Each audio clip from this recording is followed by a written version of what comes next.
Last time we talked about sort of interpretation of least action stuff, which was a bunch of kind of hand wavy things that I came up with to try to like make it intuitive with mixed success. And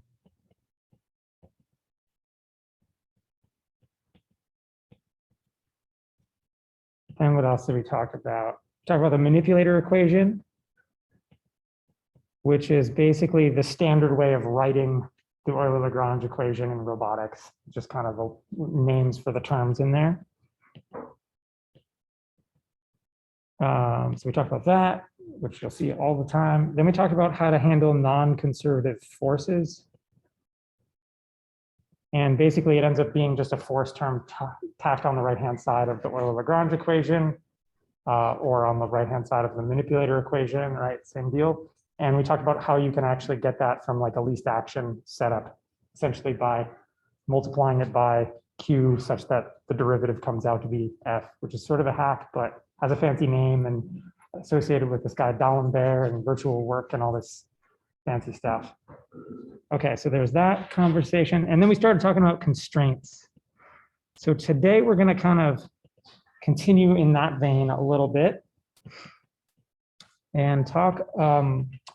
Okay, so we're going to sort of, we did the basic story of handling constraints within the sort of Lagrangian least action setup, where you basically, it's just like doing constrained optimization in normal optimization land. You just take the constraint, give it a Lagrange multiplier, stick it in the objective function, and then kind of proceed as usual, get KKT conditions, the whole deal. So it's just kind of normal equality constrained optimization.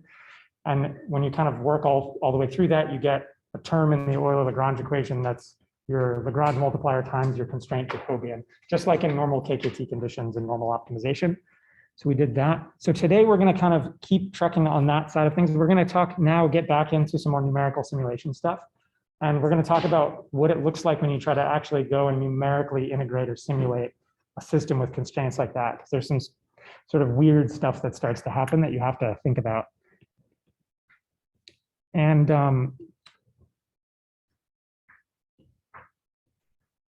there's sort of an interesting, we'll get into this a little bit more. There's an interesting like paradigm. There's basically two different paradigms in robotic simulators.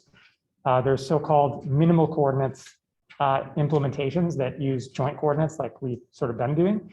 And then there are also so-called maximal coordinate implementations that basically write down all the links of the robot and then all the joint constraints and do the constrained thing with Lagrange multipliers for all the joints in the robot and kind of go that route. And there's simulators that do both with success. So there's like actually kind of two different schools that are both kind of fairly prominent that do it both ways. So we'll talk a little bit about the quirks of those things. And that's going to lead us into some things called differential algebraic equations.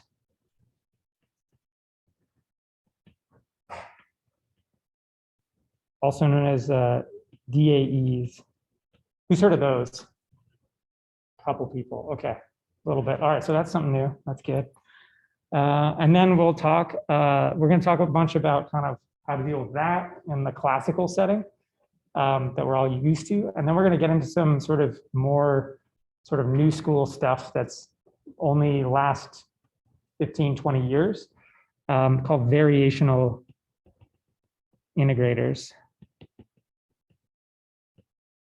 which I would say are basically representative of like the bleeding edge state of the art in numerical simulation kind of stuff for mechanical systems. Has anyone heard of those? A couple people in my lab for sure. Where have you heard of this stuff? I think in statistics, like for MCMC. Oh yeah, totally. Yeah, okay. Yep, exactly. So they're like kind of the thing to do for Hamiltonian systems, for conservative systems. Yeah, they're like the state of the art because they preserve the Hamiltonian. Yeah, cool. Yeah, awesome. So they do show up in certain other applications too. Anyone else heard of these things? Graphics. Sorry? Graphics. In graphics, where in graphics do you see this? Like when you're simulating new meshes, you want to use like energy and Cool. Yeah, I didn't know anyone in graphics was sort of hip to this stuff. This is like fairly, yeah, that's cool. All right. And yeah, I've heard of people doing this with MCMC stuff, so that's cool. All right. So any question about any of this stuff? This is the tour, the high level. Okay, so let's start talking about the constraint stuff again. So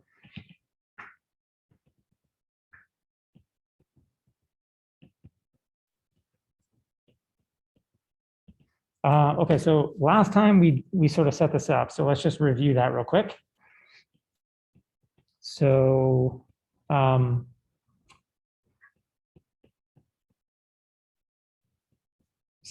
to write down dynamics with a constraint C of Q equals 0, right? So any kind of constraint, can be a bunch of constraints stacked up, right? So fairly general. And this could be, joint constraints, could be contact constraints for the feet of a legged robot, could be all kinds of things. And so we said last time, basically you get the Euler-Lagrange equation, the standard thing that we've seen a bunch now. And then we get this extra term, this Lagrange multiplier term. And again, that looks exactly the same as it would in like standard optimization, right? KKT conditions. And then also obviously the constraint itself is the partial respect to lambda thing. And then we can also write this kind of in manipulator form equivalently. And this is the version you'll probably see most in robotics. We got your C thing, your G thing. And then on the right-hand side, you'll have a J transpose lambda. So it's just the same stuff, right? Cool. And then we talked last time about, so this is great, but we have to calculate lambda. And the way you do that is by, in the dynamic setting, in this context, in general, you have to use the constraint equation, right? And you kind of stack up your gradient equals 0 condition and your constraint equation and jointly solve for your primal and dual variable, your primal and your multipliers, right? In this context, because the thing we're trying to solve for in the dynamics is Q double dot, we end up having to take 2 time derivatives of the constraint to get it in terms of Q double dots so that we can actually kind of smush these together in a continuous time case.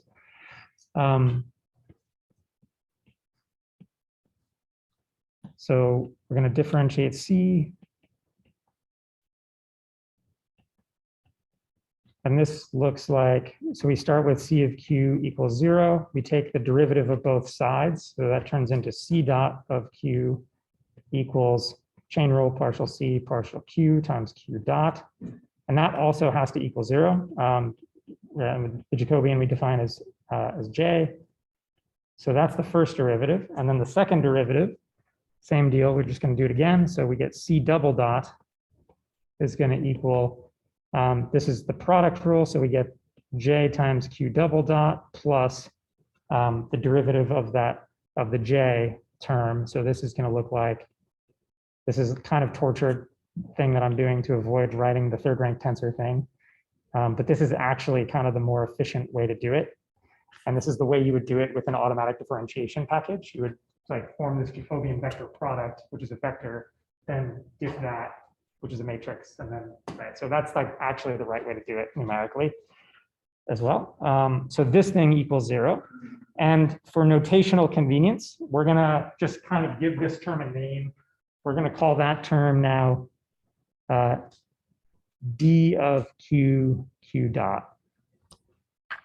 And now we can take this guy, our constraint, our double diff constraint, and our sort of dynamics equation. And we can stack them together and solve a KKT system like we talked about last time to get both lambda and Q double dot simultaneously.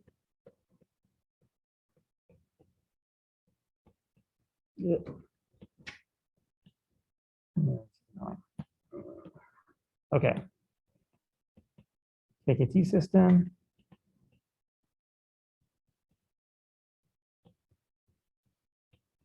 And this time I'll write it sort of in the standard form of a KKT system. So you got M of Q over here.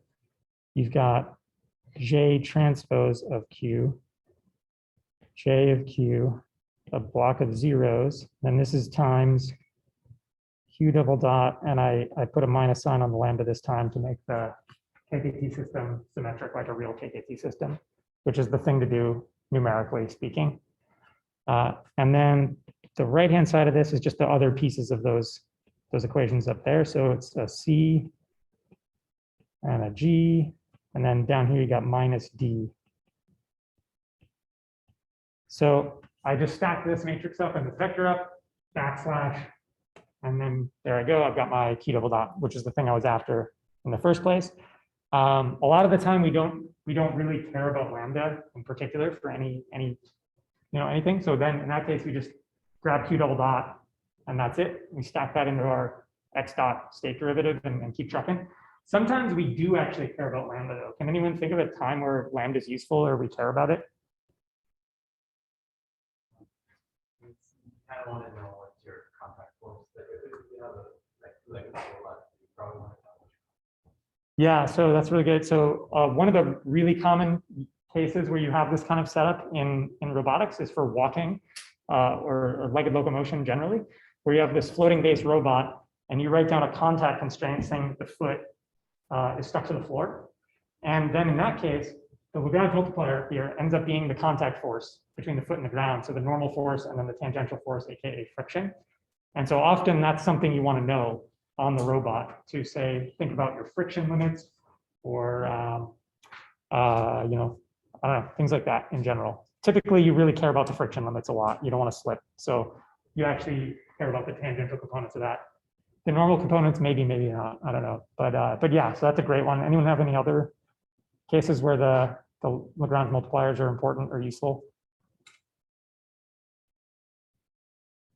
As just a quick, so last time we kind of set up the pendulum, right?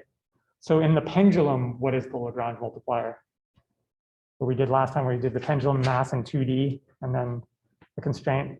Yeah, it's the tension in the rope, right? So this thing is, it's always in the dynamics context, this thing's always some kind of force associated with the constraint, right? So if you're standing on the ground and your feet are on the ground and that's your constraint, it's the contact forces with the ground. If it's a pendulum, rope, cable, whatever, it's the tension in the rope, right? That's kind of keeping you from just flying away, that kind of stuff, right? Okay, cool. So we could do this. Okay, so quick commentary on this. Has anyone seen this before? This way of like getting the dynamics for constraints? Who's done dynamics like this with constraints before? Few people. So you're saying you did this before, but you didn't do it this way. So how did you do it before? If you didn't do it this way. Thoughts? So in mechanical engineering, like the first 3 years, there's this idea of three-point reference. Yeah. That's effectively the same thing. Not really. So that's very F equals MA, right? We are thinking about force vectors and all this kind of stuff. This is a little bit different. This is the Euler-Lagrange setup, and I can choose any kind of weirdo coordinates I want in this setting, right? So the F equals MA thing really only works in Cartesian coordinates. I guess I thought this would be very Prof to take that easier a couple of and you're working breaking down coordinates. Yeah. You end up getting the forces on the joints. Yeah, so in that context, you have to do that, right? Here it's a choice.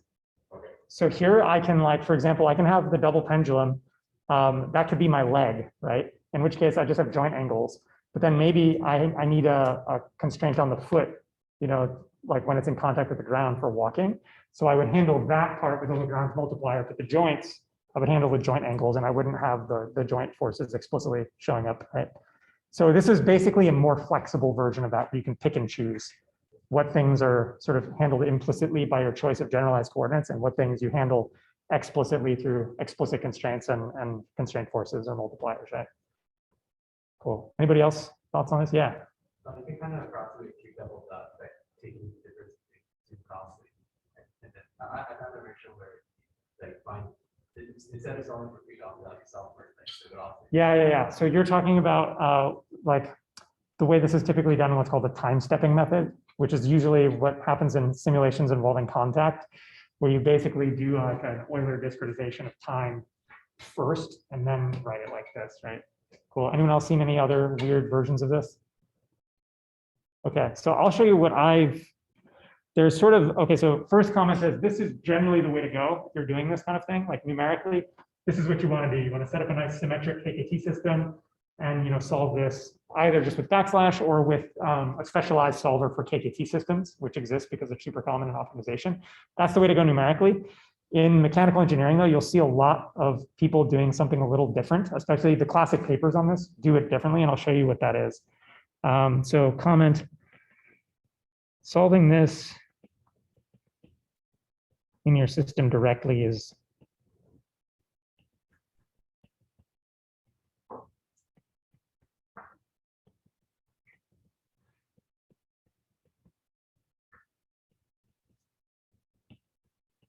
so I'd recommend just doing this, but a different strategy is super common also.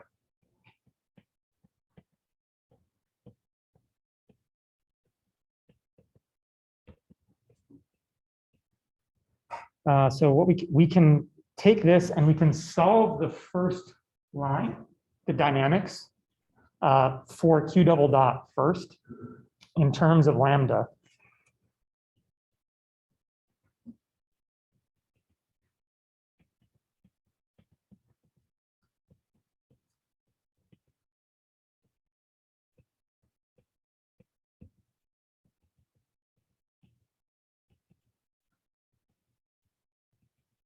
Okay, so let's do that real quick. So if I do that, that is just the dynamics, right? So the first line is MQ double dot minus J transpose lambda equals minus C minus G. So if I kind of rearrange that, I get Q double dot equals M inverse J transpose lambda minus M inverse C plus G. And then I can plug that into the second line, which is J Q double dot equals minus D. So if I plug this in, I get the following thing. I get J M inverse J transpose lambda equals J M inverse C plus G minus D. So now I eliminated, so remember this guy, this J is not necessarily square or invertible or any of that kind of stuff, right?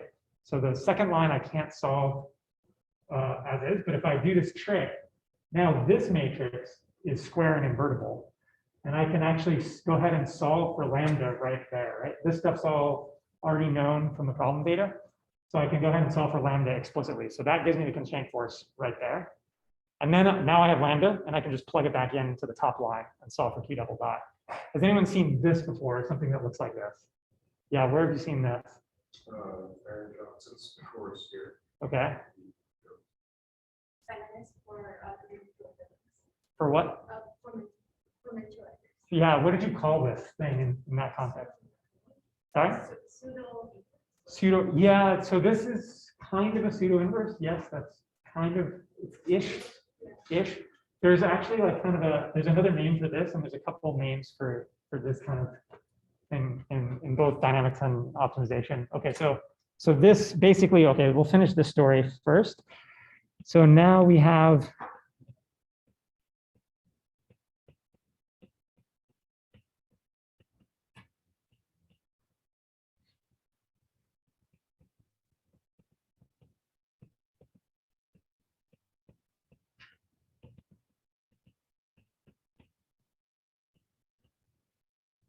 okay, so that's kind of a more, I would say this is the classic strategy in like a dynamics kind of book or whatever for doing this. Why would you do one over the other? Anyone have any thoughts on this? Seems like maybe go from George Washington. That's exactly what it is. Yeah. So like sometimes you'll see things sort of vaguely like this called like the what do you call this? Like workspace inertia or some weird thing like that, right? Where it's like the mass matrix smushed by the Jacobian of the end, like end effector, you know. So yeah, that's what this is, right? Or it's the inverse of it, right? So in optimization, that thing is called a short complement. Has anyone heard of that? Short complement. This shows up also a bunch in statistics. It's what you get when you marginalize a Gaussian distribution. It's the marginal like covariance of a Gaussian. It shows up in like all kinds of contexts. It's super common. You'll probably see things like that like all over the place. Okay, but so that's just random aside. Any kind of thoughts on why I might prefer doing it this second way versus just directly solving the KKT system, or either or? Anyone have any ideas why you might do one over the other? Is one cheaper numerically than the other, or smaller? Yeah, what do you think? Yeah, so the second one, these are tiny matrices. Right? This is a small linear system. So, and I already had to invert M anyway, right, to get the second dynamics. So in theory, and remember, solving linear systems is cubic, right? So here I solve basically this version I solve two small linear systems instead of one big one. And because of the cubic scaling, solving two small ones is like generally cheaper than solving one big one. So in theory, this is cheaper to do it this way with this sure complement thing or whatever you want to call it versus the direct KKT solve. Why might I not want to do it though? You don't have any thoughts on that? So you kind of hinted at this pseudo inverse idea, right? There's another name for that, right? The normal equations in statistics. Do we actually ever do that in practice? You're not supposed to do that. You know why? So you're not supposed to actually write out a pseudo inverse in a computer, at least. You're not supposed to numerically do that. Does anyone know why? Anyone heard of this? You're supposed to use a QR decomposition instead. And that's because that normal equations thing is numerically ill-conditioned. So here, basically what I do here is I end up squaring this stuff, right? Because these Jacobians are effectively getting squared. And before I invert, right, in my linear system. So I'm, if the Jacobian has some given condition number, when I square it, I square the condition number. So that means I lose like twice as many significant digits in my answer in terms of numerical precision. So if you care about numerical accuracy, this is a terrible thing to do. And you shouldn't do it. Like in floating point math, this is bad. So like theoretically, they give you the same answer, but on a computer and floating point arithmetic, this is way worse than this. Okay, fun facts. Yeah. When you say solving the linear system directly, is that basically taking those equations and just multiplying both sides by the integrators? No, I mean literally just solve this guy. So your options are just write this big matrix down and solve this thing with backslash, right? So it's like this guy backslash this guy, you know, done. Or you do this craziness, right? Solve this guy for lambda, and then plug lambda back into the dynamics, right? Solve this for lambda, then plug it in here and solve the double dot, right? Just like two-stage thing. Yeah. So the part that you're talking about numerical conditioning of the last equation, so are you suggesting that you take SVT as the mass matrix and then you use that? Or No. I'm saying the thing to do is you can do this, right? You can just write this out. There's no problem. Yeah. But I'm saying because J is effectively squared in here, Yeah. this is numerically ill-conditioned and will result in less numerical precision if you solve it this method versus this method where I just write that big matrix out once. There, it's not, the condition number of that big matrix is much better than the condition number of this small matrix. So if I solve this numerically, you'll get better answers to the first one, and you'll have fewer numerical problems. So, question, so in practice, does people just go for the second method, like just like starting decomposition? With that? I would say usually people just write it out like this and do it naively, because this is what's in a lot of textbooks. But I'm telling you, numerically, it's a bad thing to do. Just like when you learn, you know, how to do linearly squares, you learn the pseudo inverse thing, and then they tell you not to actually do that. I'm telling you, basically, that's kind of what this is, and like you shouldn't do that. You should do the other thing instead, even if someone tells you otherwise in some other context or book or class. Yeah. What do you mean by backslash? I mean, like in MATLAB, what do? You know, if you have AX equals B, and you want to solve for X, you do A backslash B in MATLAB, Julia, etc. Solve a linear system. Yeah. So given the lower equation, you are computing M inverse, and the matrix that you see, the M it's like a structured matrix because of like once you've computed M inverse, bet like you can compute that without actually treating it like a general. So in the first one, you don't actually have to explicitly, in the big one, the KKT system, you don't have to explicitly invert M. You're saying that you can directly invert the full matrix, but wouldn't it be? You don't actually invert the matrix. You solve the linear system, which is a little bit different. You use some sort of factorization. The sort of best way to do this for a KKT system is called an LDL factorization. And that's the right thing to do. This is sort of, okay, we got into like a weird rabbit hole here. But yeah, anyone else have any other questions about this?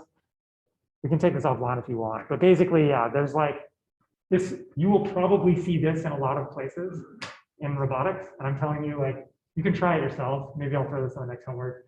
This gets ill conditioned as like J sort of gets big and stuff, and the top one doesn't. And this has been known for a long time in other contexts, aka namely linear least squares is where you typically learn this fact, but it shows up in a lot of places, and you know, it's not sort of commonly done the way I showed you with the KKT system. It's commonly done, I would say, the second way. And people talk about weird like joint space inertias and stuff like that, but not the best way to do it. Okay, so that, yeah. Let's just kind of jot that down real quick.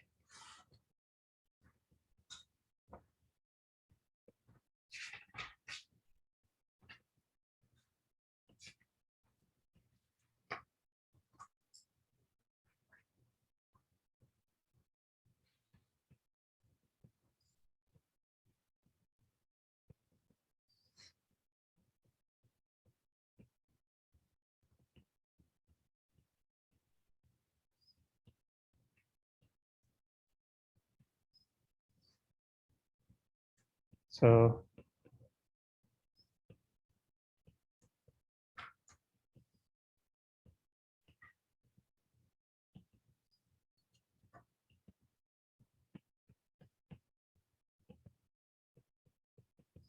okay, any other questions about that? Good. Okay, so this seems, you know, so now we have the recipe for doing constrained dynamics. So let's go do it real quick. We'll do the pendulum thing from last time. Let me get that going. So you guys can see this. Let me make sure I can like share this so it gets into the recording.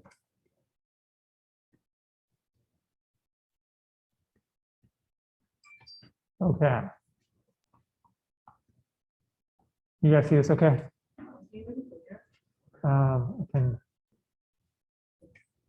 Okay, cool. So here we go. This is like kind of our standard pendulum. This is kind of the standard dynamics, just to do it the normal way first. The way we did at the very beginning of the class and the way I'm sure you've seen a million times.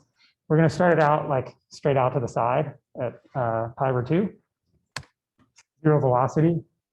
And then we're going to go ahead and simulate this with kind of the standard adaptive Runge-Kutta, like the stock stuff from differential equations.jl, which is basically the same as ODE 45 in MATLAB if you like MATLAB. We'll go ahead and do that. And then plot the answer.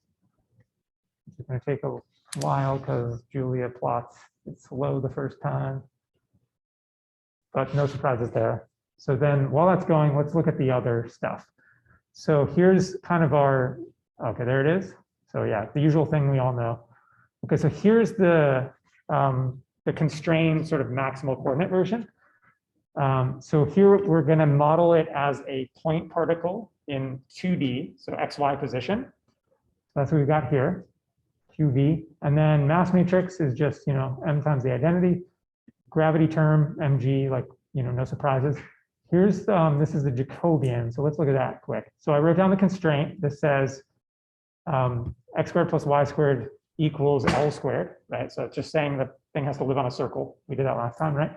And then this is just the Jacobian. I just wrote up by hand because it's really easy, right? So it's just 2 times this guy, 2 times this guy, right? No surprises there. Okay, so that stuff's all written out. So there's my Jacobian. This is the right-hand side of that acceleration equation that we wrote up before, the D.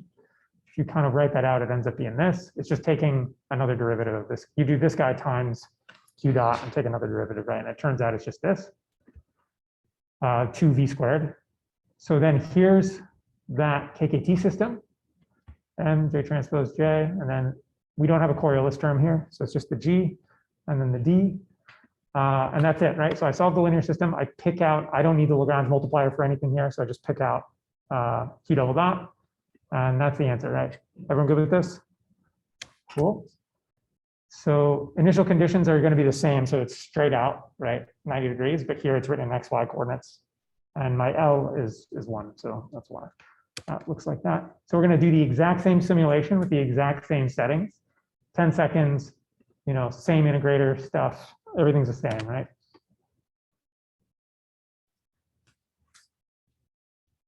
Okay, so this is all kind of gross now because it's got 4 components because it's the XY component. So what I'm going to do is convert this to a theta again by just taking the arctan of the X and Y components. And we'll plot that real quick. Okay, so I just plotted it. I plotted this theta that I converted from the ATAN on top of the one before where I did it kind of the old school way.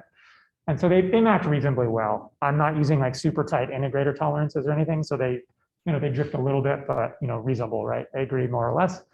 So here's what the next thing to look at though. So now I'm gonna calculate the constraint violation along the trajectory for the maximal coordinate one with the constraint. So there, right, remember, I'm just enforcing the constraint at the acceleration level. I double diffed it. So let's see what happens when I numerically do that. That sort of looks kind of bad, right? So over the 10 seconds, you can see that the constraint error is just kind of blowing up on us. It's growing unbounded, right? And in fact, like by the end of this 10 seconds, you've got about like, if this is meters, you've got like 20 centimeters of error, or like a 20% error, which is huge, right? So this is pretty terrible.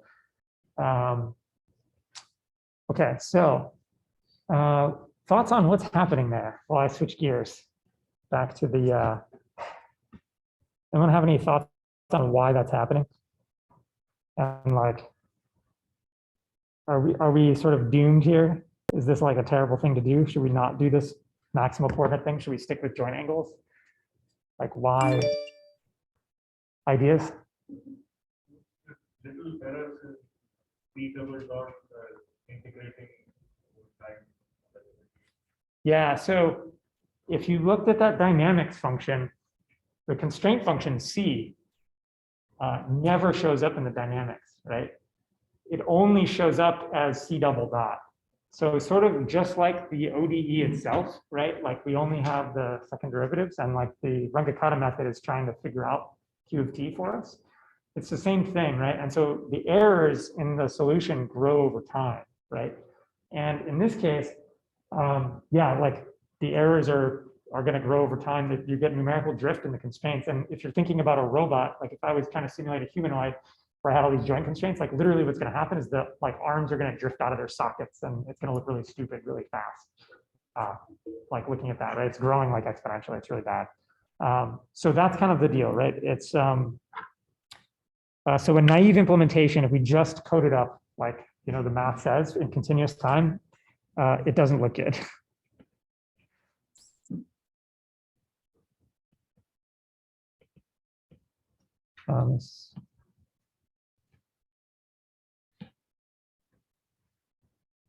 Just say like.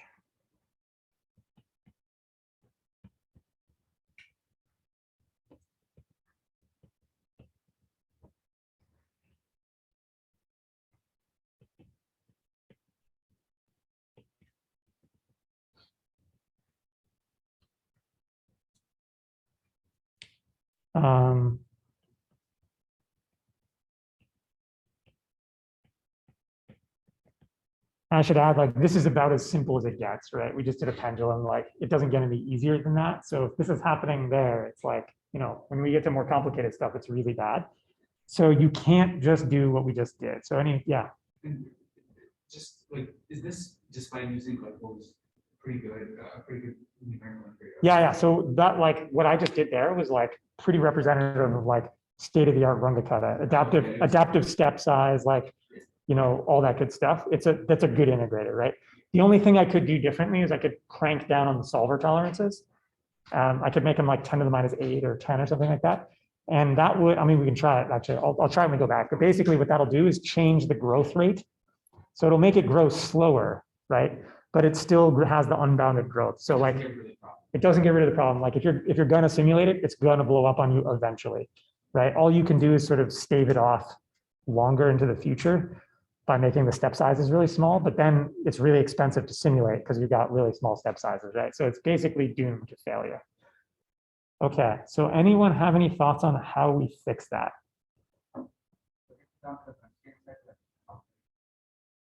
Say it louder. So you could do that, yeah, but what would that look like in the case of a nonlinear constraint? Like this is a nonlinear constraint, right? So doing that projection, like how do you do the projection?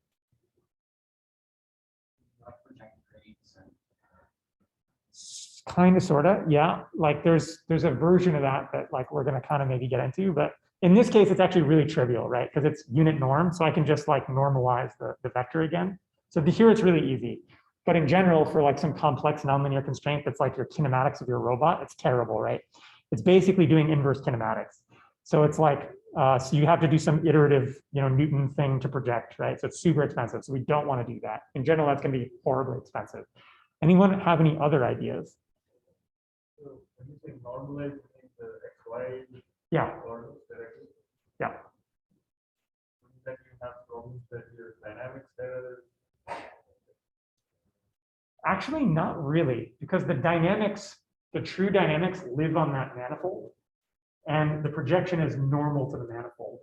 So the projection is actually in some sense orthogonal to what the dynamics are. So it shouldn't actually Scaling the vector. So essentially, for this system, especially, you're basically saying that the angular dynamics are independent of what the radial dynamics. Yeah, like they should be, right? Like if the dynamics are close to that constraint manifold, like the projection's orthogonal to the dynamics, basically, is kind of the idea. I mean, your torque is dependent on the length. Yes, but like again, like Within the tolerance. yeah. So like the dynamics actually, as in the tangent vector, like your velocities are always tangent to that manifold, right? So like, and the projection's always, sort of perpendicular to it, right? So like literally they are orthogonal in like a very sort of tangible real sense. So like strictly speaking, if you were to renormalize like every integrator step, like reproject, it actually should not sort of negatively impact your simulation, right? If you were to do it every step and it's like a tiny thing, it should be a problem. So you can do it, but in general, it's like some nonlinear projection thing that's got to be an iterative solve, so super expensive. Okay, so bad idea maybe in practice, maybe in certain particular cases you could get away with it, but in general you don't want to do that. Anyone have any other ideas? Yeah, so that's exactly right. So like the classic move here is we did it on the last homework, and so this should look somewhat familiar. Basically, the idea is to just slap a PD controller on the constraint. So we're going to add extra term to the dynamics that, again, because the true dynamics should satisfy the constraint, this PD controller is acting in the direction perpendicular to the natural dynamics. So it's actually, strictly speaking, shouldn't change the dynamics of the true system. It's only changing the numerical behavior, sort of subject to numerical errors, right? So it's sort of this kind of funky thing. So let's talk about that. I guess. So in particular, I just want to point out, right, C of Q does not appear.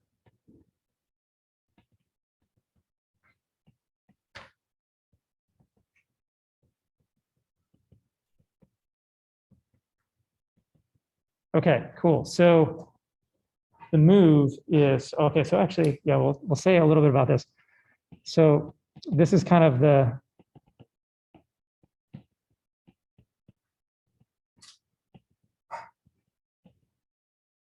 okay, so first comment is, yeah, like C, the constraint itself does not show up in the ODE that we got, right?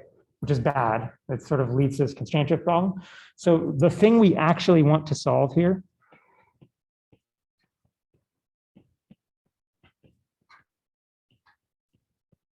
is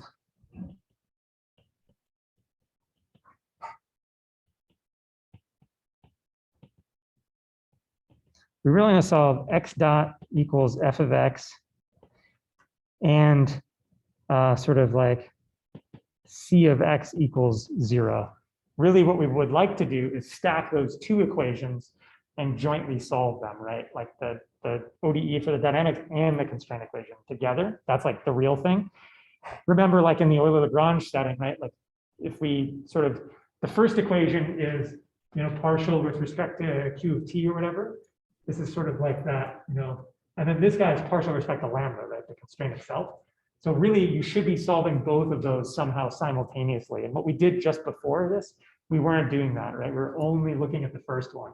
So we were kind of missing a piece of the action there. So yeah, this or x of t.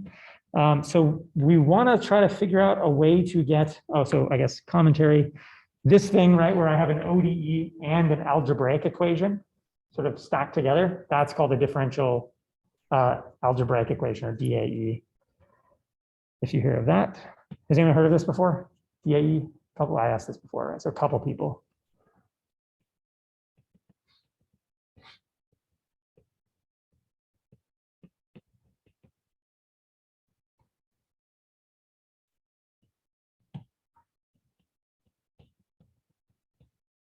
Okay, so that's a thing. And basically there's several techniques, at least a couple techniques for solving stuff like this. And we're going to talk about two different ones.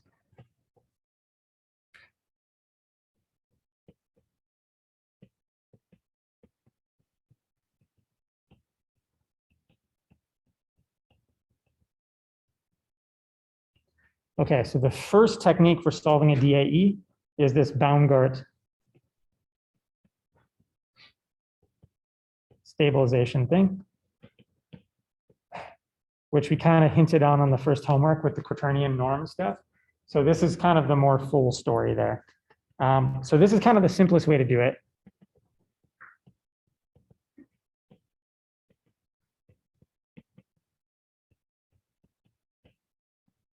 And the idea is we essentially try to turn the DAE into an ODE. We try to like transform that setup into a standard ODE.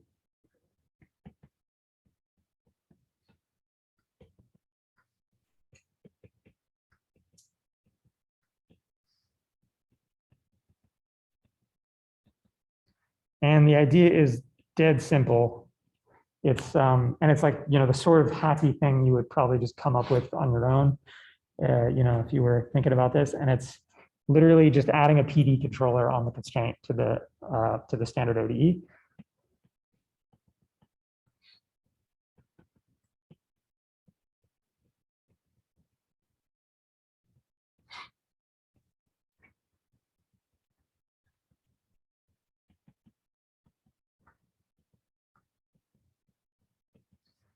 And that basically gets the constraint into the ODE, right? Which is kind of the original complaint here. So here's kind of the idea. So if I look at the dynamics,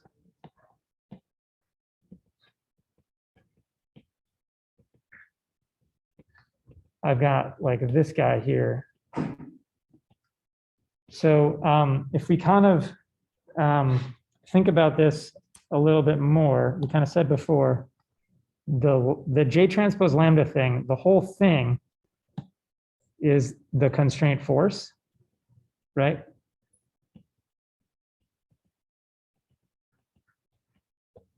So altogether there, that's the constraint force. So thinking about it that way then, like each piece of this, basically the J, the rows of J or columns of J transpose are basically like the normal vectors to the constraint surface, right? I have this C of x equals 0 thing. dc dx is like the normal vector to that surface. And then this guy, so this is giving you the direction, right? That you need to push yourself onto the constraint. And then this guy, the lambda, is the constraint the magnitude of the constraint force, right? So when I multiply these together, I get the whole force vector. So the idea here is, okay, this is telling me the direction that I need to push in to like push myself onto the constraint. And basically what we're saying is due to numerical errors, lambda on its own is just not getting the job done. So all we're going to do here is kind of keep this Jacobian because that's giving us the right directions to push. We're just going to add a term here. We're basically going to augment lambda with a PD control term. So let's write this in.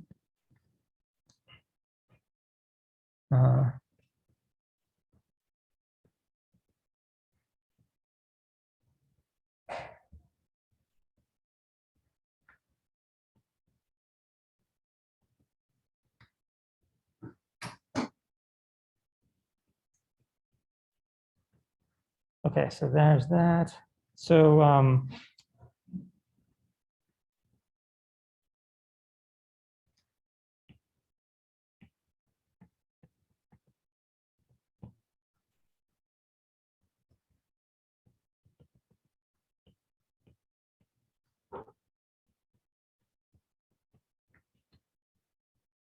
this is going to look like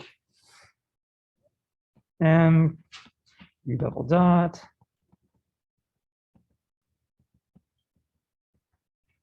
We're going to get everything the same, but now we're going to have the original lambda. So think about if this were like this as a controller, lambda, you can think about lambda as like a feed forward term in the controller. And then we add a feedback term, right? Basically, like you can think about this like the naive thing is just like trying to run open loop control where we've pre-calculated the exact forces that we need to stay on the constraint surface. And then because of, you can think about the numerical noise as a disturbance, right? That's pushing us off. And the feed forward control isn't enough with the numerical errors, so we add feedback terms, right? So sort of unsurprising. So basically, I'm just going to write like this. We've got alpha times C, and then like beta times C dot. So this is just your proportional gain and derivative gain, right? And you just pick these guys, and that's it. Super easy, right? Yeah. That's right. That's exactly right. Yeah. So the way to think about this, right? Like in the case of the pendulum, I have this pendulum, right? And there's gravity on it, but then otherwise I'm writing this constraint function down saying that the mass has to live on the circle, right? And literally, I say, yeah, mass has to live on the circle. I calculate, according to the dynamics, the exact force theoretically that it should take to keep it on that circle. That's what lambda is, right? And think about that again, like a feed forward term. And then because of the numerical noise, you're going to get nudged off of it because of all that round off error or whatever. So we're just adding a feedback term, and it's like a tracking controller, right? Cool. Yeah. Is there a reason why the PD controllers made it just like a P controller? Yeah. What do you think happens if we just do P control? Is it the conversion speed of So like what do you usually like? What usually happens if I don't have any derivative in my feedback term? What do you think is going to happen? It's just going to ring forever, right? Basically, if there's some initial disturbance and I only have proportional feedback, it's just going to do this, right? And never sort of damp down and converge. So that's what happens, right? Like basically, if you just have the proportional feedback, it's just going to oscillate forever. So then this term is going to try to get that to damp out, right?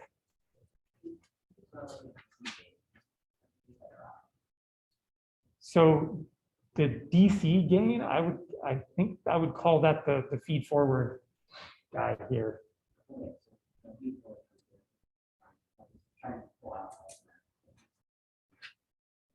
So the way to think about it in like classical sort of classical control lingo is that this guy doesn't need integral feedback. I guess is kind of the way to say it.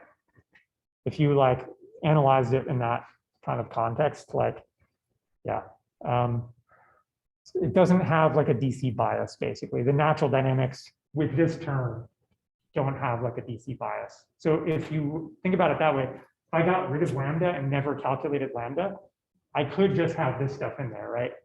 But then I would always have to have some error for the proportional term to like push me back. So like theoretically, you could get rid of lambda and then do PID and still end up on the constraint surface, right? But this is a better way to go. Yeah. So here, basically, it seems like we're adding a correction to the force term. Yes. What if you, or to the acceleration essentially? Yeah. What happens if you try to do this correction on the velocities themselves? So Yeah. You have C of Q equals 0, so like that means the Jacobian of C times Q dot is 0. The 0 the velocity is projected according to the direction given to you by the Jacobian.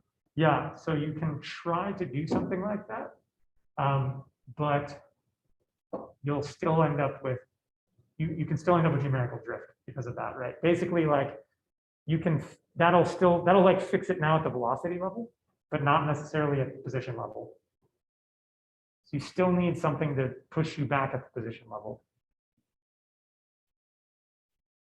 Like it just, Start with 0 constraint error, and Yeah. you always do not allow going in the direction. so you're talking about, right, projecting out the velocities, right? Yeah. But you still have numerical drift when integrating the velocities to the positions in general. So like, even if you fix it up at the velocity level, you still need that's basically just doing derivative feedback. Is one way to think about it. You're just damping. You're not actually pushing it back onto the constraint manifold. You mean zeroing out is basically just like that. Yeah, effectively. You can try this. Like, so we'll actually do this in a sec, and we can try it out and see what happens. Okay. Let's see. Anything else to say about this? Oh yeah, okay, so a couple things. So remember so C, cool, we have that. C dot, we know as well, right? What's C dot?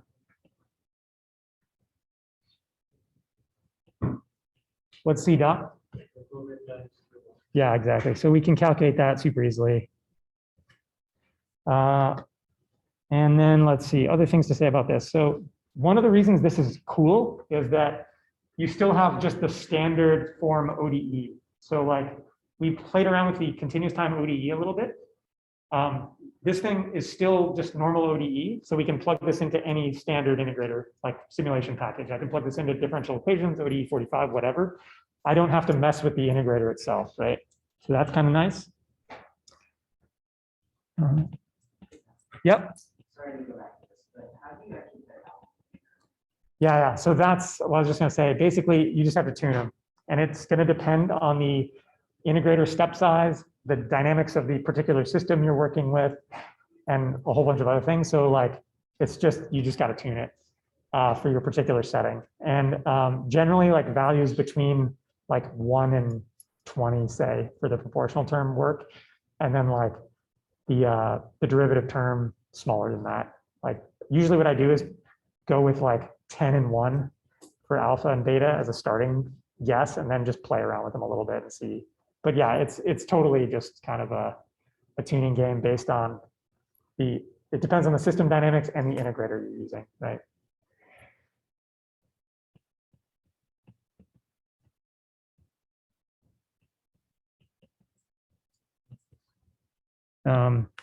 So let's see, what were we going to say about that?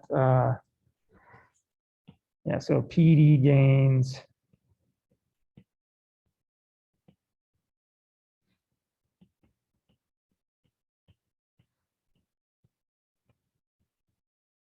Based on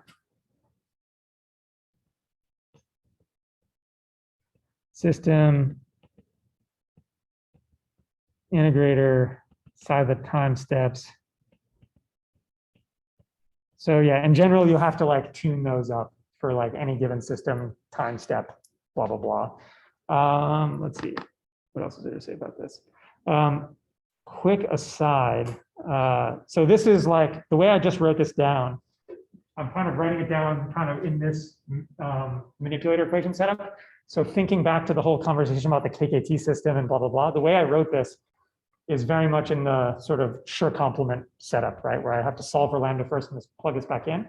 As a quick aside, you can also smush this into the KKT system. I'm just going to show you what it looks like, and you can like figure it out as an exercise. It's not hard to figure it out.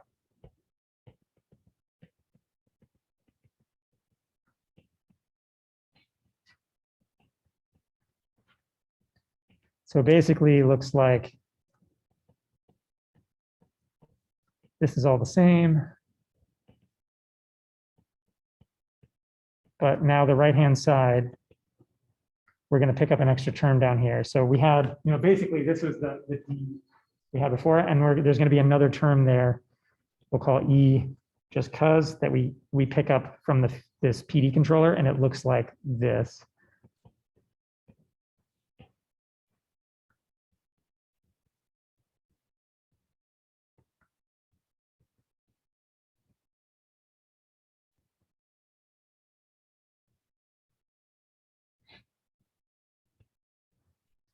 Cool. So this is yet again that like joint space inertia, whatever you want to call it, thing. But that's it. So if I calculate this, and keep in mind that I'm not solving a linear system here, I'm just like multiplying. So that's kind of okay. Yeah, just FYI, you can do it that way. Okay, comments on this. Let's see, what do we want to say about this? Oh, okay, yeah. So this guy, if I do this, if I add the PD controller to this setup, this Baumgart stabilization thing, you can prove that now the constraints are Lyapunov stable. It's like easy to show that.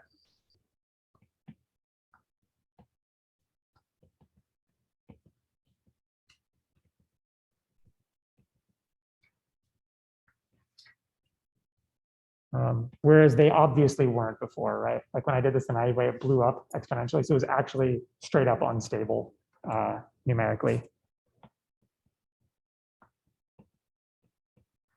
Okay, let's take a look at this then. Switch back.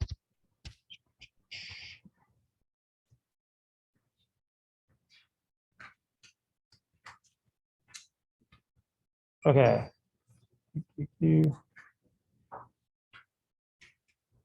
Okay, so here is my sort of second version of this guy. So the top step's all the same, but now I'm computing the C dot, the D. This is I'm doing it right now the sure complement way, just to show you the like kind of naive thing. So this is the lambda calculation we had before. And then here we go, I add my PD controller, right? So super straightforward. And we'll use stock tolerances now. So this is exactly the same as before. Everything the same. Let that run. And I ran this for, we'll try to match the first plot exactly. So there's that. And then I can go ahead and do the error plot again. And now you can see it's sort of just oscillating. And it's not blowing up to infinity. And then I can stretch this out for like a lot longer just to see what happens over a longer time horizon. So you can see it stays bounded, right? And you can see though it's sort of wiggling around out at the fourth decimal place, which is yeah, that's okay. But I'll just show you real quick and also I should say like here's the alpha beta, like I just picked those really quickly. If I go ahead and tighten down on the solver tolerances a little bit, so I go from like the stock defaults to like 1e-6, say, and run this again. And now I plot this. Now it's like really good, right? It's like basically 1e-7. So like that's about as good as you'd ever want, right? So the message is if you do this and like spend a minute tuning the alphas and betas and then crank the solver tolerances down a little bit, basically now you'll get the constraint satisfaction to within like this about the solver tolerances, roughly speaking, which is pretty good. Yeah. Is there a reason that it's kind of, well, really small, shifted negative though? It does look kind of biased. Yeah, so this really just depends on the particulars of the system and the integrator. You can get some like funky behaviors. Yeah, I don't know what else to say about that. Like theoretically, you could add integral feedback to this, like we said before. I would probably not bother with it though. Like basically with like a little bit of tuning, you can get this to be within the solver tolerances. So if I wanted to go even lower, right, I could like come down here and crank these down, again. And now it's going to take longer to simulate, but like now, yeah, now it's 1e minus 9, right? So like roughly, like basically now that I put that in there, this is just going to kind of shrink down with the solver tolerances. So I can get it arbitrarily low if I'm willing to sort of crank down my solver tolerances, right?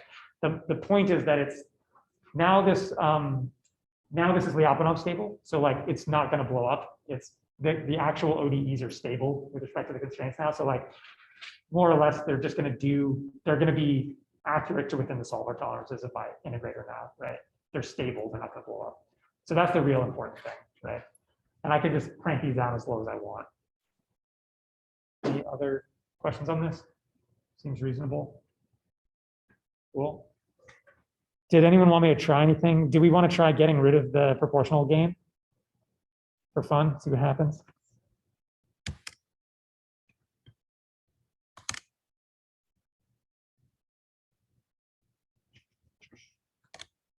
So yeah, that does not work, right? So it's just damping. We can try also having just proportional, no, do this without the derivative term. And you'll see it just wiggles around a lot more. It doesn't sort of damp. And yeah, like I didn't spend too much time tuning these things. So you can definitely like do better, a little bit more tuning. But just slapping a little bit of PD control on there goes from blowing up and being terrible to like getting you accuracy out to like a lot of whatever decimal places you want by adjusting the solver tolerances. So tuning those things is not super critical. Yeah. You say EU or you try 10? I mean, try 10 one. Oh yeah, sure. What do you want? Whatever you want. Oh, okay. Yeah, I mean, you can play games with this all day if you want. I guess the main message is it's like the actual values of those gains is not super important. Whatever. You'll get a little bit different pattern in the wiggles, but the bounds on them is going to be kind of consistent with the integrator tolerances, right? It's kind of the main message. Sorry? No, they're more positive. Yeah, that's true. There's a little bit of bias, but again, it's like out to like the 10th decimal place. So it's way, that's way below the solver tolerances, right? So you can't ask for anything better than like, when I set this to 1e minus 8, I can't ask for anything better than that in the solution, right? So that's all you can expect. So it's fine. Yeah. You ever run into these dynamics that actual AEs or So this generally works reasonably well. There's one gotcha with this, which is sometimes for really gnarly complex systems, you end up having to crank these gains up really high to get it to work well. And what do you think happens when I do that? Want to try it? So let's say I have to crank these up a lot. Let me do like, I don't know, 1,000, 10,000, something like this. What do you think is going to happen now? Yeah, so the ODEs are going to become really stiff. And look at this, it's still going, right? It's like taking, before it's solved in like a fraction of a second, that was like several seconds, right? And it's not going to give me a better answer, really. I guess it cranked it down a little bit more, but basically, yeah, if I have to jack those gains up really high, the ODE becomes stiff and you have to take really tiny time steps. So that's the one caveat to this whole setup. I guess two caveats. One is that it doesn't actually exactly satisfy the constraints ever. There's always a little bit of error and it wiggles around a little bit, but it won't blow up. And the second one is the better you want to get those tolerances, you have basically two choices. You can crank the gains up and you can crank down on the solver tolerances. And they basically actually in practice end up doing the same thing as long as you're using an adaptive, sort of good integrator. Because if I crank the gains up, it makes the ODE stiffer, which forces the integrator to take smaller steps anyway. Whereas if I just crank down the tolerances, it forces it to take smaller steps, right?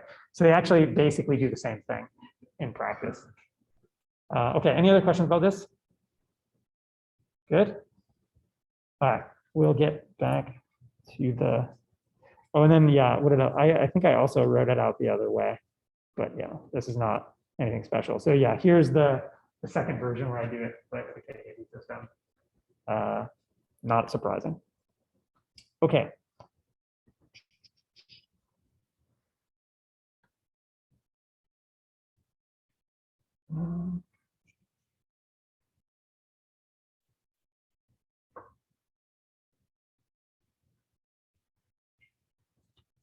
Stable. Cool. So,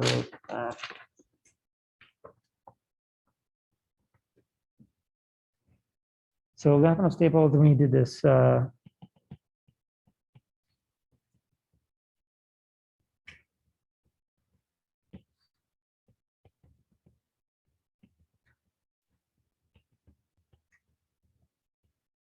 As an aside, does anyone remember on the homework? Yeah. Just a question about the D. Should the second J be transposed? Oh yeah, totally.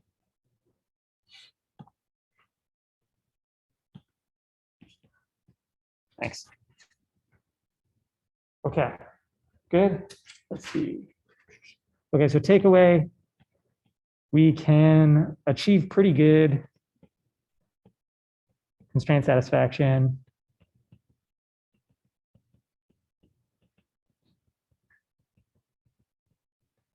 But never exact. And then if I try to get it to be tighter, I basically have to, like, the OD starts to get stiff. I start after taking really small steps and it starts to get really expensive to simulate it.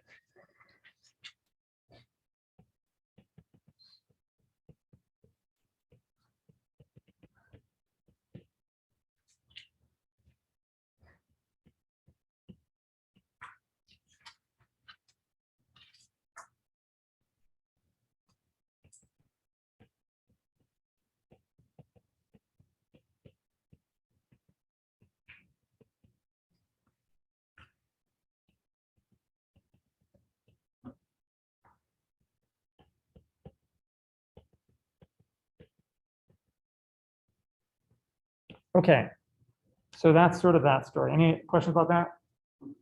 Good, yeah. Like, constraint satisfaction, okay, but is there a way to modify how much does it affect the responses? Analytical solutions are possible, you can probably compare. Yeah. So like, it really depends on exactly how you've implemented your dynamics. But generally, like, so the idea is, like, if I write the dynamics in this kind of setup, strictly speaking, those ODEs are only correct on the constraint manifold, right? Like, they're only the correct dynamics on the constraint manifold. And it really depends on exactly the details of the system and stuff, what happens off the constraint manifold. Sometimes you're totally fine off the constraint manifold and it's pretty benign and it doesn't really affect anything.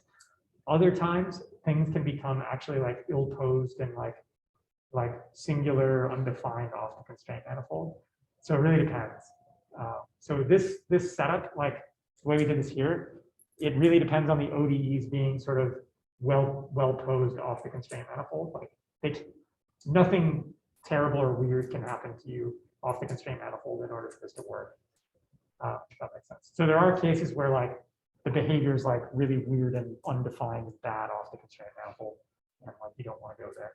In which case, this stuff is not super effective. Anything else? Yeah. So the constraints or contacts are, so the C will be the sign distance, detected declaration detection? Yeah, so yes, it might be, so sign distance just gets you the normal force. It turns out you need something else to get the friction force is on top of that, but yeah. So you could, for example, have like an event-driven simulation where you're monitoring, where you're doing like an event detection in your integrator, looking for the sign distance function to hit 0. And then you switch modes and you like add contact constraints, which would be like the sign distance function equals 0 for the foot, plus some sort of friction thing, which could be the tangential velocity equals 0, or there's a few ways to do it. And then you'd have that constraint and you would do exactly this, that's right. But there's gotta be an outer loop thing, sort of deciding when to turn on and off the constraints as well, right? In this setup. So we'll get more into that actually. We're gonna talk about that kind of next. Anybody else? Okay, so what do we we got like a few minutes left, so we'll like kind of at least tease the next thing, even though we won't be able to get super deep into it. So the next topic is this kind of variational integrator stuff. So kind of the idea here is, so far we've like looked at generic ODE solvers. And by that I mean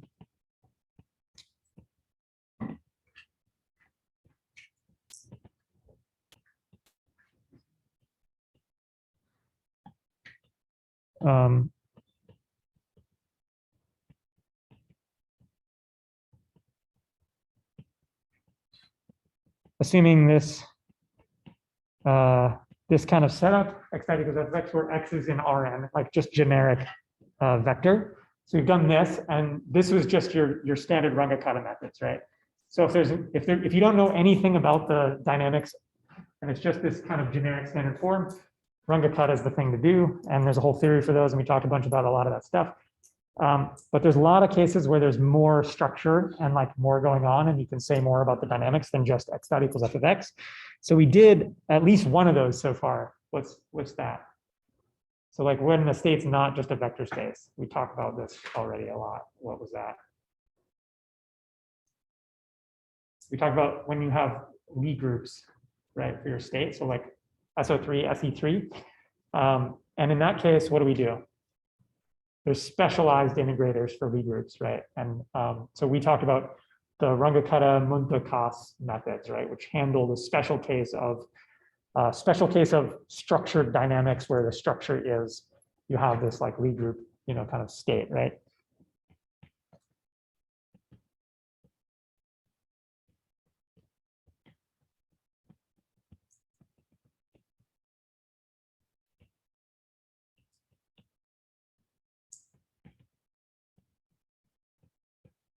So RKMK. So it turns out, like, unsurprisingly, basically the more you can say about the structure of your dynamics, the better you can do. You can like design specialized integrators for the sort of specific details of your dynamics. So like the RKMK is like one example, right? So you can like, in that case, you can guarantee that the Lie group stuff works out at every integration step. And that's kind of a nice thing. So there's sort of a very broad class of specialized solvers that we can also think about here, which is specializing to mechanical systems, aka Lagrangian, like basically if it's a mechanical system that's described by Lagrangian dynamics, has a Lagrangian, et cetera, we can actually develop specialized solvers for that sort of understand mechanics in some deep sense. And that's kind of what this variational integrator stuff is all about.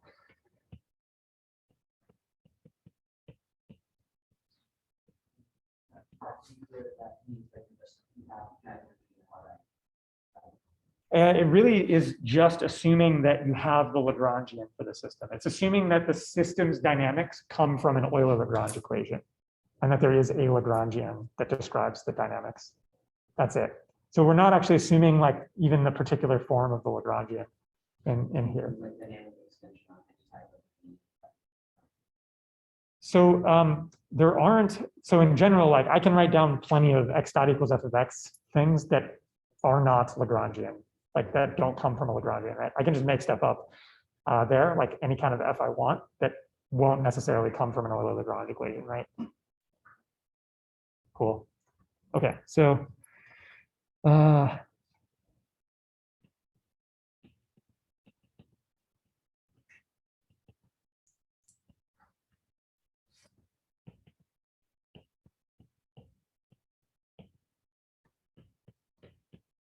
so this is like a lot more specialized than the generic Runge-Kutta or even RKMK stuff, but this class of systems, like Lagrangian systems, is basically everything you'll ever care about in robotics, right? It's like every robot, every spacecraft, every whatever, anything that you can write down like F equals ma for, anything that's described by like standard physics. This is actually extremely applicable and extremely useful. And like, as I was kind of alluding to before, these are like basically the state of the art in in like numerical integration. These were invented in the early 2000s and like still haven't quite creeped into like the sort of standard toolbox, robotics toolboxes and stuff. Okay, so let's see. We only have like 2 minutes left, so I'm not sure how far. Yeah, it might be time to. I think we might need to call it a day and like get into this next time. Because I don't think we can get too much farther. Yeah. Okay, I think we got to call it there. So we'll pick this up next time. That's the teaser and office hours and stuff. I have a bunch of you guys